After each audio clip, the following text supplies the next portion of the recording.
Atenção! Começa agora uma teleaula de Ciências do Ensino Fundamental. Você vai assistir a teleaula de número 38. Bons estudos!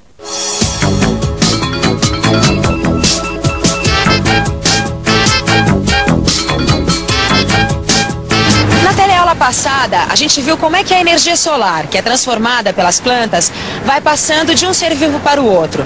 Só que essa energia não pode ser aproveitada de imediato, nem pelas plantas, nem pelos animais. Para que os seres vivos possam usá-la, ela precisa ser transformada dentro dos seus corpos. E é essa transformação, que é feita através da respiração, que é o tema da teleaula de hoje. Onde você vai ver que para haver a liberação da energia, é necessário que o oxigênio do ar entre em contato com a glicose. E que a liberação de energia é acompanhada da eliminação de gás carbônico e vapor d'água. Por fim, ainda nessa teleaula, você vai ver que as plantas, assim como os animais, respiram o tempo todo, de dia e à noite.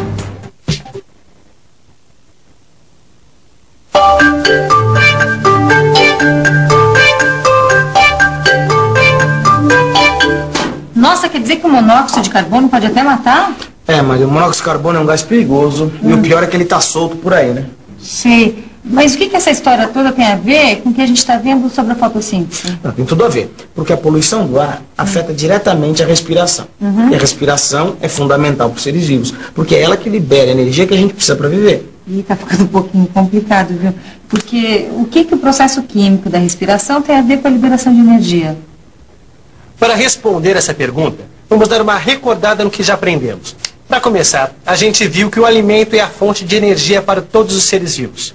E que tudo começa com os vegetais e algas, os seres produtores, que conseguem transformar a luz do sol e armazenar energia química. Do processo de fotossíntese, resulta um açúcar chamado glicose. É essa glicose que vai servir de alimento para a própria planta e para todos os outros seres vivos, os chamados seres consumidores. Só que tem uma coisa, nem os animais, nem as plantas aproveitam diretamente a glicose, o açúcar fabricado durante a fotossíntese. Para aproveitar e liberar a energia que a glicose contém, ela precisa ser transformada dentro dos corpos dos seres vivos. E isso é feito através da respiração. Respiração. É através dela que a glicose é transformada e liberada dentro do nosso corpo, servindo enfim de energia para a gente. Como é que isso acontece? No ar que a gente respira, está presente um gás muito importante. É o gás oxigênio. E é o oxigênio que a gente leva para dentro dos pulmões quando respira, que dentro do nosso corpo vai liberar a energia concentrada na glicose. Olha só que interessante. Enquanto que na fotossíntese a energia é armazenada nos alimentos, na respiração a energia é liberada dos alimentos. Mas esses dois processos, a respiração e a fotossíntese, eles são contrários, porque um armazena energia e o outro libera. Maria, a gente não pode dizer que eles são contrários, né? A gente pode dizer que eles são inversos. O que não quer dizer que um atrapalha o outro. Pelo contrário, eles são complementares, quer dizer, um completa o outro. E sem esses dois processos, ia ser impossível a existência dos seres vivos. Porque enquanto a fotossíntese produz a glicose, a respiração libera a energia da glicose. Sei. E a única coisa que a respiração libera é a energia da glicose? Não, o produto da respiração não é só a energia liberada da glicose, não. Nessa transformação também é eliminada água e gás carbônico. Água e gás carbônico? Água, né? Normal. E o gás carbônico, você lembra? É um gás que está na atmosfera, que nem oxigênio. Sei, mas tem como a gente ver esse gás carbônico que é liberado pela respiração? Bom, ver não dá pra ver que o gás é invisível, né? Mas a gente pode fazer uma experiência e a gente pode perceber a existência do gás carbônico. Sei, como é que é essa experiência? Olha, aqui ó, eu tenho várias substâncias. Tá. Essa substância azul aqui, ela é chamada azul de bromotimol. Se você reagir o gás carbônico com essa substância, ela muda de cor. Sei, mas como é que eu ponho gás carbônico aí dentro? Se o gás carbônico é liberado pela respiração, é só você soltar o ar que tem nos seus pulmões, aqui dentro, que você vai estar injetando gás carbônico aí, né? Pega um copo pra mim, lá, por favor. Não? Isso, copo. Agora pega um canudinho. Canudinho? Isso. Então, solta o gás carbônico aí dentro. Isso, vai, força, vai soprando, vai soprando, vai soprando. Gás carbônico, gás carbônico.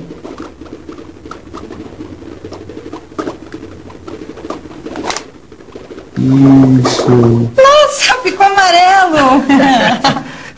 Agora, ficou amarela porque você soltou gás carbônico aí dentro. Ficou satisfeita? Não, pera aí uma coisinha. Mas como é que eu sei que foi o gás carbônico que mudou a cor da substância? Boa pergunta. Você tem água com gás aí? Só um pouquinho. Então, dá uma olhada. Qual que é o gás que tá aí na água? Nossa, é gás carbônico. Sabe que eu nunca tinha pensado nisso? Pois é, Maria. Pega um outro copo pra mim, por favor. Já que é o gás carbônico que tá aí dentro, então a gente vai repetir essa experiência. Tirar um pouquinho d'água aqui, pra ficar mais fácil. Já que é o gás carbônico que está aqui dentro, a gente vai repetir essa experiência. Só que em vez de assoprar, a gente vai fazer esse gás carbônico reagir aqui com o azul. Tá certo? Então, vamos tapar aqui.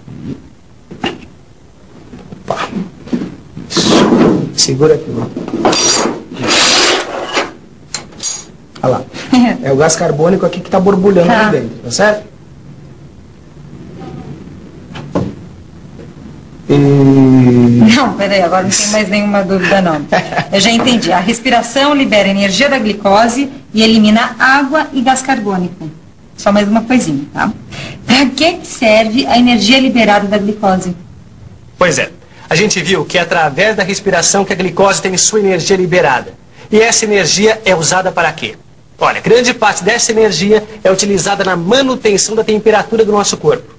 O meu está a uma temperatura de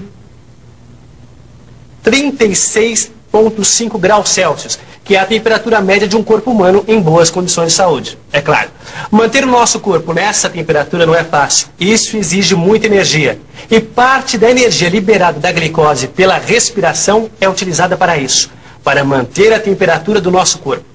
Além dos seres humanos, todas as aves e mamíferos também mantêm seus corpos quentes, sempre à mesma temperatura, independente do tempo que esteja fazendo. Esses animais são chamados endotérmicos. Tirando os mamíferos e as aves, todos os outros seres vivos são animais de sangue frio. Esses animais não mantêm a temperatura do corpo constante. O que quer dizer que quando está frio, a temperatura do corpo deles esfria. E quando está quente, ela fica mais quente. Você conhece um monte de animais de sangue frio. São os peixes, os lagartos, as cobras, os sapos, as baratas, as minhocas, os camarões e por aí vai. Esses animais são chamados ectotérmicos. Não, espera um pouquinho. Se os animais de sangue quente utilizam energia para manter a temperatura do corpo, então os animais de sangue frio não precisam de energia. Não precisa. Também não é assim, né? Mas ele não precisa de energia. A maior parte da energia é utilizada para manter a temperatura do corpo constante. Sim. Agora, ela não é utilizada só para isso. Ela pode ser utilizada para um monte de outras coisas também. Por exemplo, para que mais? Por exemplo, locomoção. Se um animal se locomove muito, ele vai gastar mais energia do animal que se locomove pouco. Um camarão nadando no mar, por exemplo, ele vai gastar mais energia que uma ostra. Mas também, né, as ostras ficam presas nas pedras. Então, se elas ficam presas nas pedras, elas não se locomovem, então elas vão gastar menos energia do que o camarão.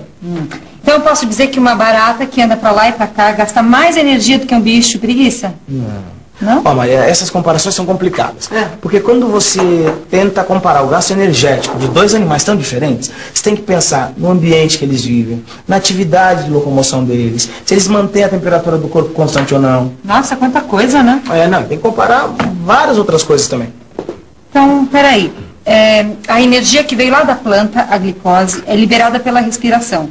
Daí os seres vivos utilizam essa energia para manter a temperatura do corpo e para se locomover.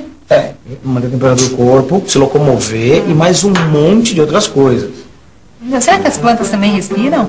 Claro que elas respiram. Elas também precisam de energia, né? Senão como é que elas iam germinar, crescer, dar fruto?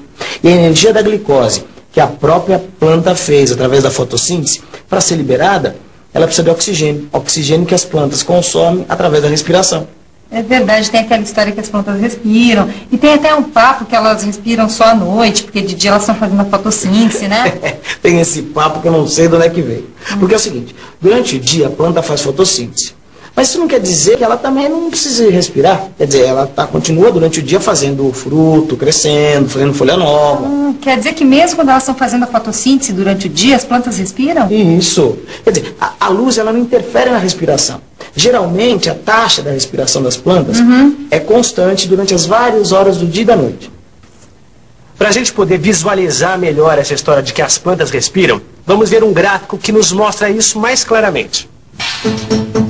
O gráfico possui dois eixos, X e Y. No eixo Y está representado a velocidade de produção de gás carbônico produzido pela respiração de um vegetal. Cada traço representa 10 litros de gás carbônico produzido por hora. Já no eixo X estão representadas as horas do dia. Veja que o eixo X marca as horas de 0 a 24, ou seja, um dia inteiro. Pela linha da respiração, é possível ver que a qualquer hora do dia essa planta produz 20 litros de gás carbônico por hora. Esse gráfico que a gente viu mostra a respiração de um vegetal e a fotossíntese. Será que também é possível visualizar o que é produzido pela fotossíntese através de um gráfico? É claro que sim. Você já sabe que a fotossíntese depende da luz que a planta recebe. E sabe também que durante a fotossíntese a planta libera oxigênio para o ambiente. Medindo o oxigênio que a planta libera durante o dia, vamos ter o seguinte gráfico. Neste gráfico, o eixo Y marca a velocidade de produção de oxigênio pelo vegetal. E no eixo X estão representadas as horas do dia, de 0 a 24 horas. Acompanhando a linha curva da fotossíntese, podemos ver que até às 6 da manhã a planta produz 0 de oxigênio. Ou seja, neste período, a planta não produz oxigênio nenhum. O que significa que ela não faz fotossíntese. Já às 7 da manhã, essa planta produz 20 litros de oxigênio por hora. E ao meio-dia, às 12 horas, quando a luz do sol está intensa, a planta já está produzindo 30 litros de oxigênio por hora. E às 5 da tarde, quando o sol já está indo embora, a produção de oxigênio começa a cair novamente. Até que às 6 da tarde, a planta já não produz mais oxigênio algum. E o que esse gráfico que a gente acabou de ver nos ajuda a compreender? Que das 6 horas da tarde às 6 horas da manhã, quando não temos a luz do sol, a planta não faz fotossíntese, ou seja, não produz oxigênio. Portanto, dá pra gente concluir que a planta faz fotossíntese das 6 da manhã às 6 da tarde, quando a gente tem sol. Bom, para fechar de uma vez essa história, vamos ver agora dois gráficos juntos. O que mede a produção de gás carbônico e o que mede a produção de oxigênio. Observe que das 6 da manhã às 6 da tarde, a planta faz fotossíntese e respira. E que entre as 6 da tarde e as 6 da manhã, a planta só respira e não faz fotossíntese. Concluindo, a planta respira o tempo todo, mas só faz fotossíntese durante o período que faz sol.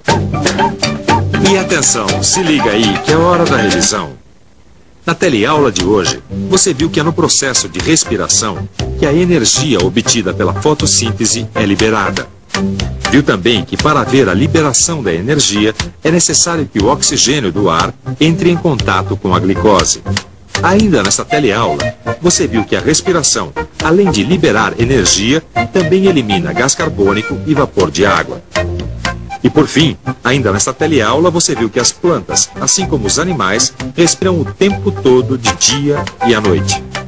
Bom, e agora? Será que você já é capaz de responder por que a poluição do ar é assim tão preocupante? É claro que sim, né? Se é da atmosfera que a planta retira oxigênio para respirar e gás carbônico para fazer a fotossíntese, imagina só o que vai acontecer se um dia não tiver nem oxigênio, nem gás carbônico em quantidades suficientes para manter esse ciclo. Por isso que é tão importante que todos nós lutemos, sem exceção, para que a poluição do ar diminua cada dia mais. Só assim nós poderemos manter a vida por aqui. Certo? Então até a próxima teleaula.